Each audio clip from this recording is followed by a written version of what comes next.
Hello everyone, I am going to talk about the remaining portion of ether in this video. I will be discussing about boiling point and solubility as physical points and the chemical properties. So first of all, I am going to start with the boiling point. So look at this ether. The oxygen and carbon bond is polar in nature, but in spite of this polarity of the bond and presence of oxygen, ethers cannot form intermolecular hydrogen bonding. It cannot form intermolecular hydrogen bonding, and due to this reason, the boiling point of ether is much lesser than that of alcohol. So if you compare the boiling point trend of ether with alkanes and alcohol, then it is almost like alkanes. The boiling point is almost like alkanes, but it is very much less than alcohol. Why is that alcohols are having higher boiling point? The reason is intermolecular hydrogen bonding. Alcohol can form intermolecular hydrogen bonding with other molecules. Like if you have, this is an alcohol, and if you have another molecule, so you can see that hydrogen bonding can take place between between hydrogen of one molecule and oxygen of the other molecule. But this kind of bonding is not possible in case of ether, due to which their boiling point is almost comparable to that of alkane and is very much less than that of alcohol. Now we come to the solubility. When we compare the solubility in water, so ether can form hydrogen bonding with water molecule. So this is water molecule. Ether can form hydrogen bonding with water molecule, though they cannot form it with themselves. Among themselves they cannot form hydrogen bonding, but ethers can form hydrogen bonding with water molecule. And because of this reason, the solubility of ether in water is almost like that of an alcohol. Like alcohols can also form hydrogen bonding with water molecule. So you can see that this hydrogen and oxygen of this can form water molecule hydrogen bonding, or it can be the other way also. Hydrogen of alcohol and oxygen of water can also form hydrogen bonding. So because of this reason, the solubility of ether in water is comparable to that of alcohols, but boiling point of alcohol is much more than that of ether. So what are the 2 points that you have to remember here? Ethers can form H bonding with water.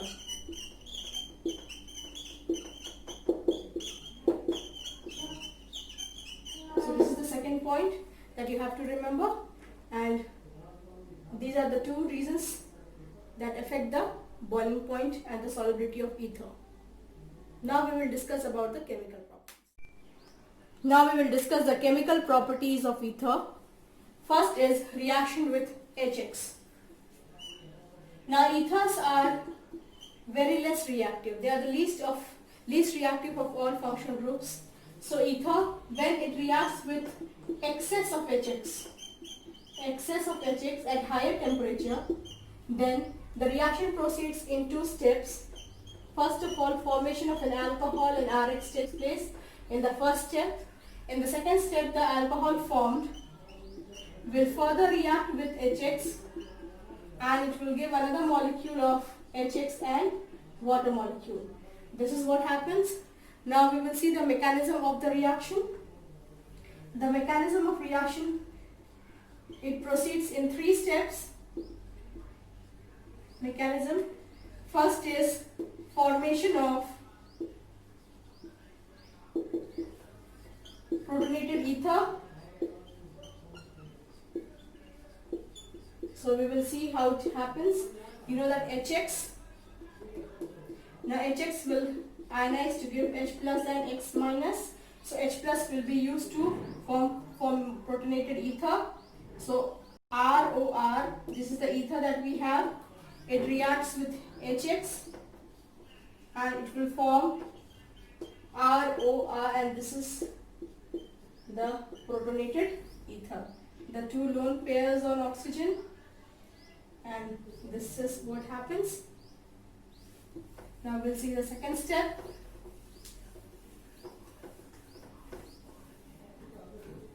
The second step is SN2 attack of X minus on this. So you have an X minus here, and it will attack on protonated ether or oxonium ion so formed. So it will attack this carbon attached to the oxygen, and in this way the cleavage and the formation of the bond will take place simultaneously, and the product form will be Rx plus ROH. You can see, and as I told you that if HX is in excess and at high temperature, this alcohol will further react with HX to give the product. But now you have to keep in mind over here, suppose the mechanism that I have taken is, I have taken both the alkyl groups as same, but if we, in case of an unsymmetrical ether, what happens? If ether is unsymmetrical, this part is very important.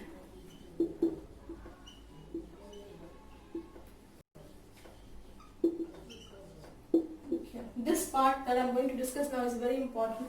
If ether is unsymmetrical, smaller r forms halide Rx. Now you have to see that whichever is smaller will form the Rx and the other one will form the alcohol. So what happens if you have got an aromatic ether? Now in case of, this is anisole, when anisole reacts with HX, then phenol will be formed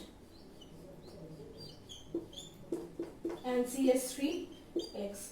Now look here, whenever an aromatic ether reacts with HX, then this part will get converted into the corresponding alcohol. That means phenol will only be formed. Now it will not happen the other way. Why it will not happen the other way? So look here in this compound. I am drawing it once again. There are two types of bond that can be cleaved. Either is bond between oxygen and sp3 hybridized carbon, or bond between oxygen and sp2 hybridized carbon.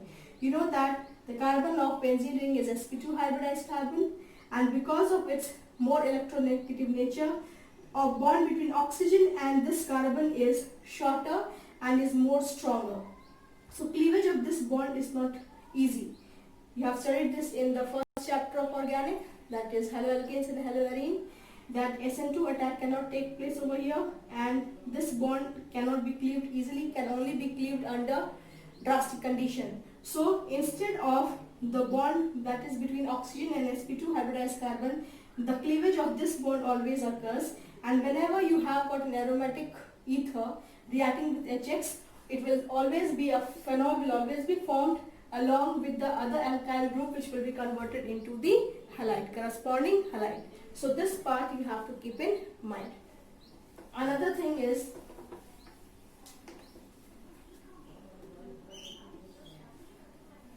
suppose you have got a tertiary one. Suppose you have got an ether of this type,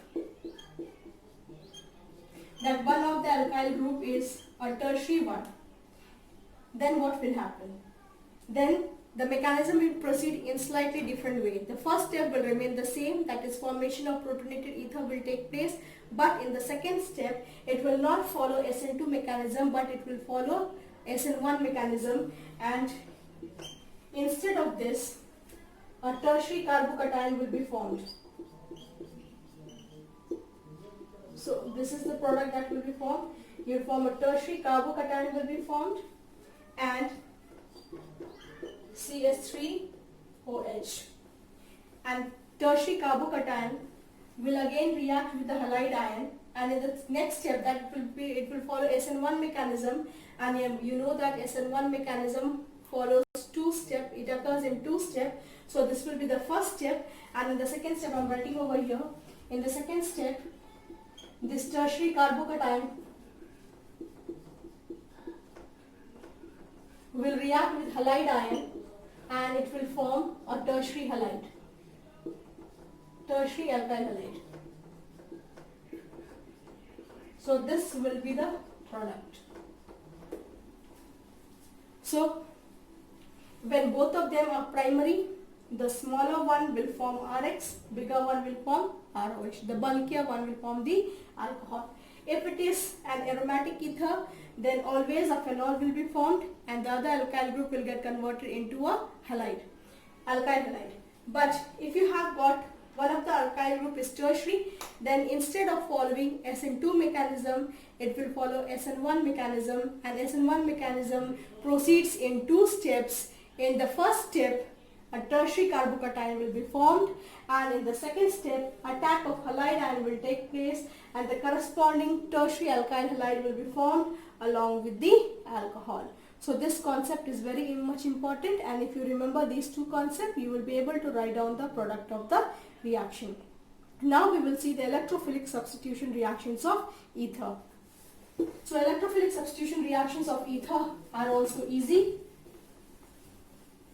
So in electrophilic substitution reaction of aromatic ether, we are going to see SE reactions. The first one reaction is bromination.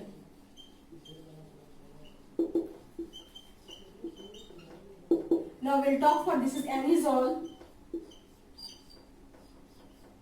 So this group, alkoxy group, is activating in nature. It is activating in nature and ortho and para directing. So where will the substitution take place? Substitution will take place at ortho and para positions, and among both of them, para position substitution will be the major product. So since it is activating, it activates the benzene ring towards electrophilic substitution. Now we will see the reactions of it. Bromination. So bromination of anisole can take place in ethanoic acid. Ethanoic acid, acetic acid is also known as ethanoic acid. You don't need an Lewis acid over here. We don't need Lewis acid because this is an activating group.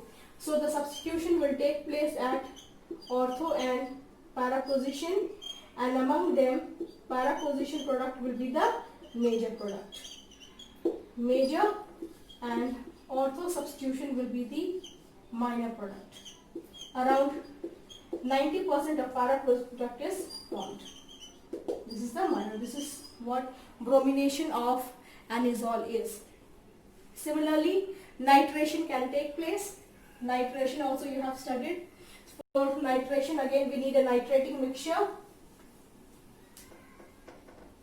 Now we will see nitration of anisole.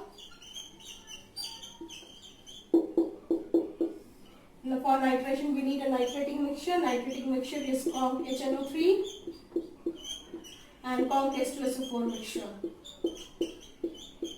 So again, ortho and para product will be formed.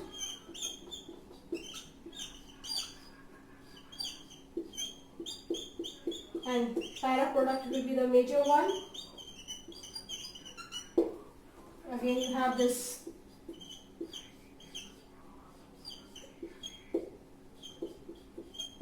and this is the minor one. So this is nitration of anisole. The last reaction in this category is Friedel-Crafts reactions, and you know that Friedel-Crafts reactions are again of two types, Friedel-Crafts alkylation and Friedel-Crafts acylation. So we will talk about Friedel-Crafts reactions. So Friedel-Crafts reactions, first we will talk about alkylation. This is similar to what you have done for benzene and other aromatic compounds. Anisole, it will react with alkyl halide, and you need a Lewis acid. In absence of Lewis acid, the reaction cannot take place. Lewis acid used could be anhydrous AlCl3.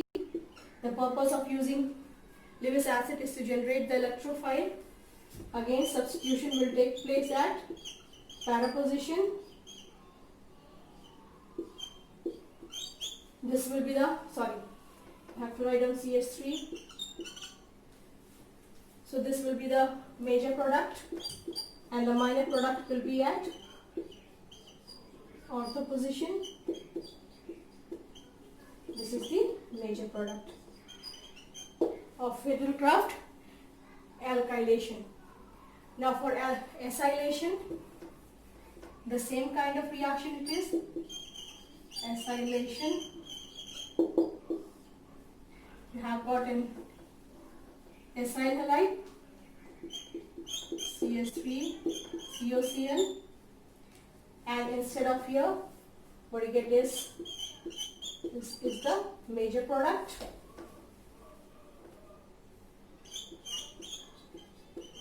The minor product.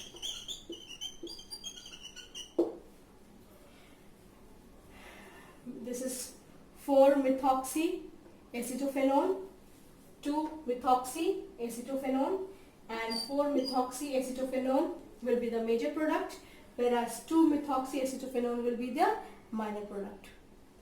This is all you have to do for ethers, and with this your ether part is complete. Thank you.